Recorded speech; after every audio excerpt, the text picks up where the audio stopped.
The Poison Spiritborn is looking really good in Season 8. Fortunately for me, I've played Poison every single season that the Spiritborn has been out. I'm going to go over this guide here for you. We're going to talk about what to do, where to go, and then how to set up your character. Now, if you come down to the very bottom here and you go to this link right here, this is going to bring you to cliptis.com. You can go check out my website. We have a whole entire leveling guide just for you. This has a breakdown of step-by-step where to go, what to do, what Season 8 is going to bring for you, so you can go through and you can utilize this. How the planner is going to work. I have your gameplay loop at the bottom here. We have all of your boss powers. We have your runes. We have a bunch of aspects that you're going to be able to find inside of dungeons. As the planners get further and further along, we have your level 1 to 25, your level 26 to 40. We start adding in a little bit more. And then your level 41, 60, that's where we start adding in all of the rest of the gear. You can also come right here and you can check out the gear stats for this. Now, as you progress through your leveling process, you don't need to find all of these. You don't even need to enchant or temper everything. There's going to be a couple key points for tempering that's going to be in the other guide that we talked about that's going to be over on the website. So if you want to go check that out, absolutely do that. There's a lot of more information in there. We're going to start with the skill tree. And the way that the skill tree works is that as you progress through each stage, we're going to be spending more and more points up until the final full point spend. We're going to look through this one here, and the way that this is going to work, if you open up this with the expand, and then you click on the leveling path at the very top here, this is going to be the optimal way to put your points in. We're going to cover it just by going straight down, but you don't want to actually do that. You're going to miss out on some key points if you do it that way.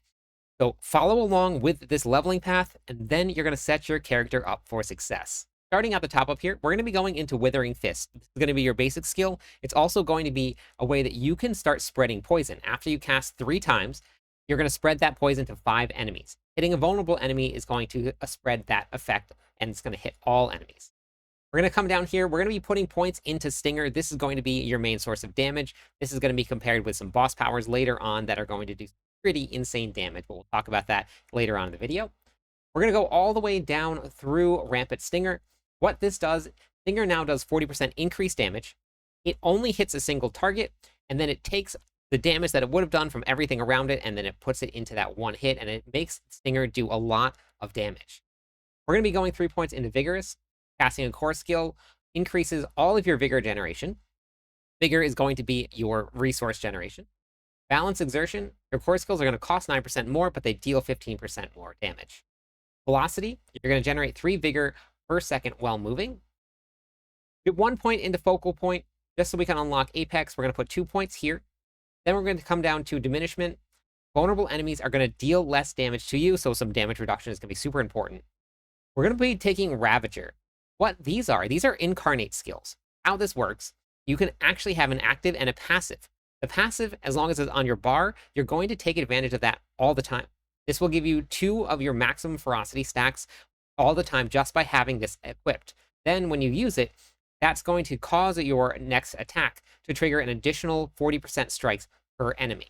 As we move down, we're going to go all the way down through Measured Ravager. While Ravager is active, your core skills are going to instantly dash from target, and all of the Vigor generation is going to be increased by 30%. Coming down, we're going to be going 1 point into Ironhide. This is going to be a source of Unstoppable for you. It's also going to be a source of damage reduction.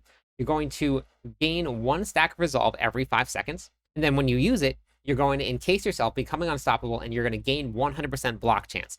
And then we're only going to put 1 point into Enhanced Armored Hide. We're not going to go any further down the tree. Activating Armored Hide is going to grant you maximum Resolve stacks and Thorns, but we won't really have Thorns in this build. And then we're going to go into Scourge. Now, this has a lot of different effects that's going to give us. It's going to poison enemies, going to fear them, it's also going to slow them. We're going to deal 50% increased damage, and we gain 1% increased damage versus crowd control enemies when we hit them. That stacks up to 50 times, and we're also going to get back 60% of our maximum Vigor over 6 seconds. This is a very incredibly good ability. Coming down here, we're going to be going into Ravenous. Your Centipede skills are going to deal 7.5% increased damage, and you're going to double that against enemies that are healthy. Healthy is anywhere above 80% life. Then we're going to go into Oppressive. Your Centipede skills are going to deal 12% increased damage to crowd-controlled enemies. You're also going to gain 30% increased crowd control duration. Coming down here, we're going to go 1 point into Resolution. Casting an ultimate skill is going to increase your damage against elites. You're going to double that bonus if you're only fighting one enemy. 1 point into spiritual attunement. This is going to increase your maximum vigor by 10 when you have an ultimate skill equipped. Supremacy. Any enemy you kill while an ultimate skill is active grants a stack of supremacy, each increased by 3% up to 30%. When an ultimate skill ends, you gain 5 stacks of supremacy, but you're going to lose 1 stack per second. For the ultimate skill we're taking, this is probably one of my favorite ultimate skills. We're going to be taking the Devourer. This is going to summon a giant centipede spirit. We're going to go all the way down through Exalted Devourer. While the Devourer is active, if a non-boss enemy's remaining life becomes poisoned, they die instantly and unleash a pestilent swarm that deals 30% damage per hit to enemies it passes through. Now, what that means is that if we have a monster's life that has 75% life, and we fill that up with 75% of their life as poison, they instantly die. When we get into the boss powers, you're going to start seeing this actually take off in ways that are going to be insane, especially during the leveling process. For the key passive, we're going to be going into Noxious Resonance. Your critical strikes cause your poisoning on an enemy to burst, dealing 100% of the total poison damage instantly to them, and 20% to the surrounding enemies, before removing the poison effect from the primary target. Damage is increased by 30% of your critical strike damage bonus. This goes really, really high. You can stack a ton of critical strike damage bonus. That's going to make sure that this goes insanely through the roof. You're looking at 4, 5, 6, 700% because there's no cap on this. This is going to be amazing, especially when we get into the boss power, and I keep on talking about it, but I'm very excited about it. So that's the skill tree. Now make sure, again, you're following along with the leveling path here, because if you do not, you're going to miss out on a super key point. You will actually not get Noxious Resonance until the very end if you don't follow along that. But make sure you get your Renown done, because if you haven't done your Renown, you're missing out on 12 skill points at the very beginning, as soon as you start level 1 on a Vessel of Hatred character. If you don't have the Vessel of Hatred, you are still missing out on 10 skill points as soon as you create a character. So make sure you get that done. I have a whole guide on it. If you go back over to cliptis.com, you can check out the guide and you can get your Renown done. Now, let's take a look at your aspects here. Now, in the very first two, there's going to be very, very few aspects. And with the way that they're changing things around, we may not end up getting much until about the 41 to 60 range. However, by the time that you actually are watching this video, I will have a couple more of these aspects put in here for you, just in case you find some things. What this is going to do, these are only ones that you can find in a dungeon while you're in-game. If you open up your Codex of Power, you go into the Codex of Power, this is automatically going to select your Spiritborn. Now, I've gone and found almost everything for the Spiritborn, so we're going to uncheck this. You can actually select unlocks from dungeons. Now, for me, I'm going to scroll all the way down to the very bottom here. The very bottom, there's a dungeon that I have not completed. So if I click on this, and you see where it says right here, pin on map, you click on that, and you open up your map, it's actually going to put a pin automatically for you on the dungeon itself. Now, this is locked behind a stronghold, so I'd have to go do the stronghold, but you can get every single aspect that you need inside the planner just by doing that. It's going to be super beneficial. You don't have to mouse over every single dungeon to see what's inside. You don't have to Google it. You can just pin the map and then go there. So let's take a look at the full list of aspects that you're going to be needing here, and we'll go over each of them. We're going to be looking at the aspect of Force Power. On a lucky hit, you have a 25% chance to create a Mystic Circle for 10 seconds. Casting a Gorilla skill inside of that Mystic Circle empowers them to periodically grant you a barrier for 25% of your maximum life. You also are going to increase your maximum armor and your resistances by 25%. This is really, really strong. Then we're also going to be going with Aspect of Might. Every single time that you use Withering Fist, you're going to gain 20% damage reduction. We're going to be going with Creeping Death. You deal increased damage over time to enemies for each crowd control effect that they are affected by. Unstoppable enemies and staggered bosses are going to take additional damage over time instead. Aspect of Soil Power. Chance to create a Mystic Circle for 10 seconds. Casting a Centipede skill inside of that Mystic Circle empowers them to periodically apply poisoning damage over 6 seconds to enemies within, while extending any crowd control duration they are affected by. We're going to be running Aspect of Haste. Every second while you're moving, you're going to be gaining movement speed for up to 2 seconds. Then we're going to be running Pestilence. Stinger spawns a Pestilent Swarm at its target's location and deals increased damage of Stinger's base damage per hit. The Pestilent Swarm now lasts for 50% longer, and it spirals outward, so it goes out in a little circle around you and hits enemies. We're going to be running Expectant. Anytime that you use Withering Fist, you're going to be increasing the damage that Stinger is going to be doing. Then we're going to be running Intercom. Even though we will not be standing still, we're still going to gain a damage modifier from this. So we're going to keep this on to make sure that we gain those stats. Then we're going to be running Umbral. Whenever we crowd control an enemy, we're going to restore our primary resource. So those are going to be your aspects for this. For your Spirit Halls, we're going to be running Gorilla first. The reason that we're taking Gorilla here is because we're going to get 5% of our maximum life as barrier every time that we cast a Gorilla skill.